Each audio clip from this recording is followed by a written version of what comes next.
My dear students, आप सभी लोगों को मेरी शुभकामनाएं। आप लोग मेरे वीडियो को देखते हैं, इसके लिए आप लोगों को धन्यवाद। और आप लोग अधिक से अधिक मेरे वीडियो को देखिए, समझिए और वीडियो को सब्सक्राइब भी कीजिए, लाइक भी कीजिए और शेयर भी कीजिए, ताकि अधिक से अधिक स्टूडेंट्स लाभ उठा सकें। आज मैं आप लोगों को मेटल्स और नॉन मेटल्स के बारे में पढ़ाने जा रहा हूँ और इस वीडियो को आप लोग ध्यान से देखिए।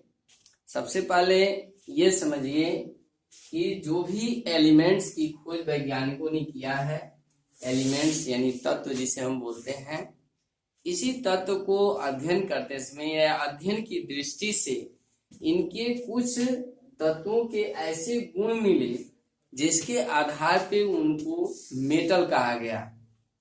अब जो गुण किसी तत्व में यानी कि जो मेटल्स के गुण नहीं हैं, उन तत्वों को नॉन मेटल कहा गया यानी अधातु कहा गया।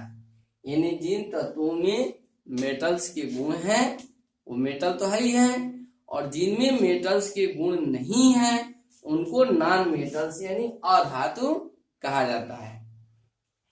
कुछ तत्व ऐसे हैं जिनमें कुछ गुण मेटल्स के होते हैं और कुछ गुण नॉन मेटल्स के भी होते हैं, उनको हम मेटोलॉइड्स कहते हैं यानी उपधातु कहते हैं। अब आज मैं विशेष रूप से आप लोगों को केवल मेटल्स की फिजिकल प्रॉपर्टी के बारे में बता रहा हूं। देखिए क्या फिजिकल प्रॉपर्टी है। फिजिकल प्रॉपर्टी यानी कि धातुओं के भौतिक गुण। फिजिकल प्रॉपर्टी ऑफ मेटल्स, धातुओं के भौतिक गुण। ये क्रम से हमने नामकरण कर दिया इनका। पहला है फिजिकल स्टेट। फिजिकल स्टेट का मतलब होता है भौतिक अवस्था, यानी कि द्रव अवस्था, ठोस अवस्था या गैसीय अवस्था, मतलब सॉलिड, लिक्विड, गैस। तो जनरली जो है मेटल्स जो भी होते हैं यानी जो भी धातुएं हैं वह भौतिक अवस्था उनकी जो है ठोस की होती है। यानी सभी धातुएं ठोस अवस्था में पाई जाती हैं। किस अवस्था में? ठोस अवस्था में। केवल एक धातु ऐसा है जिसका नाम मरकरी है, यानी जिसको पारा बोलते हैं, वह हमारा सामान्य टेम्परेचर पे लिक्विड स्टेट में पाया जाता है यानी द्रव अवस्था में। तो द्रव अवस्था में पाया जाने वाला हमारा जो है मरकरी है, यानी जिसको हम पारा बोलते हैं, जिसका प्रयोग हम लोग थर्मामीटर में करते हैं और भी जगह पे प्रयोग होता है। ये हमारे फिजिकल स्टेट हुए। दूसरी प्रॉपर्टी लिखी गई है मैलिएबिलिटी। मैलिएबिलिटी मीन्स है आघात वर्ध्यता। आघात वर्ध्यता का मतलब ये है कि धातुओं को अगर हम पीटते हैं यानी आघात करते हैं यानी उस पर चोट पहुंचाते हैं हथौड़े से, यानी हथौड़े का प्रयोग करते हैं, तो वो चद्दर के रूप में यानी सीट के रूप में वो चेंज हो जाते हैं, यानी उनको हम सीट के रूप में प्राप्त कर सकते हैं। यही आघात बाध्यता के वजह से ही आपके ये ड्रम बनते हैं, जैसे गेहूं रखने वाला ड्रम है या बड़े बड़े चद्दर बनते हैं धातुओं के, ठीक है। और जो है आप ये समझिए कि मैलिएबिलिटी एक ऐसी गुण है जो सोने में सबसे ज्यादा पाई जाती है, जिसकी वजह से सोने को हल्का हल्का पीट के भी गहने बनाए जा सकते हैं। तो जो विभिन्न प्रकार के गहने सोने के बनाए जाते हैं उसका मेन कारण ये मैलिएबिलिटी है। इसके बाद है आपकी प्रॉपर्टी जो है डक्टिलिटी की। डक्टिलिटी यानी यहाँ लचीलापन से मतलब है। डक्टिलिटी वह प्रॉपर्टी है, मेटल्स की वह प्रॉपर्टी है जिसको हीट करके हम तार के रूप में चेंज कर सकते हैं, पाइप के रूप में बना सकते हैं। जैसे आप लोग सुने होंगे लोहे की पाइप, लोहे की तार, एल्युमिनियम की तार, तांबे की तार, ठीक है। ये सारा आप लोग समझे जो भी तार के रूप में, यानी कि ये प्रॉपर्टी हमारी डक्टिलिटी कहलाती है। अधिवेशन में तार की यानी कि तार के रूप में जो भी बदला जा सकता है, तो ये गुण जो है धातुओं में पाई जाती है।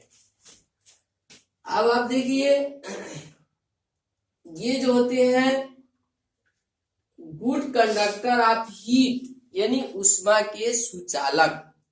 सुचालक मीन्स होता है जिसमें ऊष्मा प्रवाहित हो सके। मैंने आप लोगों को हीट के में ट्रांसफर ऑफ हीट मैंने समझाया है, उसमें भी आपने देखा होगा कि जो भी धातुएं ऊष्मा की सुचालक होती हैं उसमें ऊष्मा एक सिरे से दूसरे सिरे तक प्रवाहित होती है। तो ये गुण जो होता है वो धातुओं में पाया जाता है। इसके बाद है गुड कंडक्टर ऑफ इलेक्ट्रिसिटी। धातुएं जो होती हैं इलेक्ट्रिसिटी के भी गुड कंडक्टर होती हैं, यानी कि धातुएं विद्युत के सुचालक होती हैं। सुचालक से मतलब है विद्युत धारा धातुओं में एक सिरे से दूसरे सिरे तक प्रवाहित होती है। इसीलिए तांबे के तार बनाए जाते हैं, एल्युमिनियम के तार बनाए जाते हैं। इसके बाद आपकी ये गुण है मेटॉलिक लस्टर, यानी धात्विक चमक। सभी धातुओं में चमक होती है, अगर उनको रगड़ेंगे साफ करेंगे तो उसमें चमक दिखाई देगा, चमक। इसके बाद से है आपका टेंसिलिटी, तन्यता, यानी तन्यता का भी मतलब इसी से जुड़ा हुआ है, डक्टिलिटी से ही जुड़ा हुआ तन्यता भी है। तन्यता के ही वजह से पुलों पे जो बड़े बड़े ब्रिज बनाए जाते हैं उसमें जो है तार को तान तान करके और मतलब लंबे तरीके से हम फैला करके जो भी चीज होता है बांधते हैं, करते हैं, ठीक है। ये हमारी तन्यता है, टेंसिलिटी है। सॉल्युबिलिटी यानी घुलनशील, तो जो भी धातुएं हैं वह हमारे वाटर में यानी पानी में घुलनशील नहीं है, ये नहीं घुलती हैं, ठीक है। ये अघुलनशील है यानी कि इनसॉल्युबल है वाटर में। और है सोनोरिटी यानी ध्वनिक, यानी कि सभी धातुओं को पे जब हम चोट पहुंचाते हैं तो उसमें आवाज आती है, ध्वनि आती है, इसीलिए इनको हम सोनोरिटी नाम दिया गया है। सम मेटल्स आर मैग्नेटिक, कुछ धातुएं ऐसी होती हैं जिसमें मैग्नेटिक गुण होता है यानी चुंबकीय गुण होता है, जैसे लोहा, निकेल, कोबाल्ट। ये धातुएं ऐसी हैं जो हमारी क्या होती हैं, इसमें चुंबकीय गुण होता है, ये चुंबक के प्रति आकर्षित होती हैं। एक और गुण है, आप देखिए इसका हार्डनेस का। हार्डनेस का मतलब है कठोरता। कठोरता, सभी धातुएं जो है कठोर होती हैं, सभी धातुएं कठोर होती हैं। उसी में दो धातुओं के लिए विशेष अपवाद है, जैसे सोडियम और पोटेशियम। सोडियम और पोटेशियम जो है कठोर नहीं होती हैं, वो मुलायम होती है, सॉफ्ट होती हैं। वो इतनी सॉफ्ट होती हैं कि उनको हम चाकू से काट सकते हैं, ठीक है। बाकी सभी धातुएं कठोर होती हैं। अब अगर किसी चीज में ये सब गुण न हो तो उन्हीं को हम अधातु बोलते हैं, ठीक है।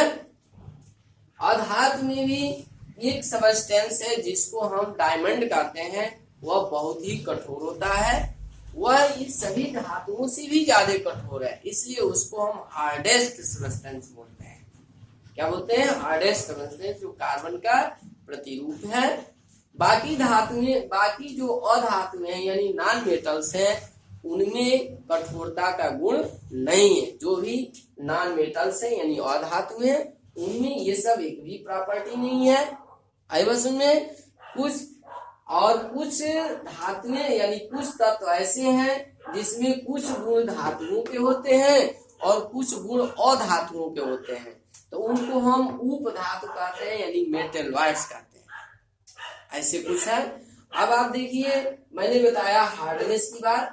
हार्डनेस में डायमंड जो है नॉन मेटल है, ठीक है, यानी अधातु है। डायमंड क्या है? अधातु है, नॉन मेटल है, लेकिन वो हार्डेस्ट सबस्टेंस है। क्या है? Hardest substance. ग्रेफाइट भी नॉन मेटल है। ग्रेफाइट क्या है? नॉन मेटल है, लेकिन वह गुड कंडक्टर ऑफ इलेक्ट्रिसिटी है। क्या है? Good conductor of electricity. तो चूंकि प्रकृति में जितनी भी व्यवस्थाएं बनाई गई हैं, जो भी वैज्ञानिक लोग अपना गुण निर्धारित करते हैं किसी भी चीज का, तो उसमें जरूर कोई न कोई अपवादिक रूप मिल जाता है। इसी यही अभी एक अपवाद है जिसमें कि जो ग्रेफाइट है वह नॉन मेटल होते हुए भी वह गुड कंडक्टर ऑफ इलेक्ट्रिसिटी है।